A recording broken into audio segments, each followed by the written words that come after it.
Agriculture is definitely part of just who we are. There's a lot of pride, there's a lot of family. So I farm with my husband and our 6 children. Here, let me get this on the sides. I totally believe in raising a family on a farm. And that's why we came back here when we did 7 years ago.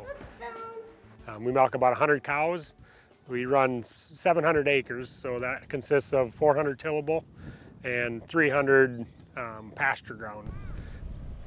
When we were growing, I knew all 70 cows and their number without seeing an ear tag. I could tell who they were. When they're being milked, I keep a real close eye on production. If it's a lot less today than yesterday, then we need to start looking into why she's maybe not feeling well. Our children are very involved in the farm, and John and I thought that was very important for them to be part of the farm operation. John and I both were raised on a farm, and there's a lot of work ethic that's developed with that.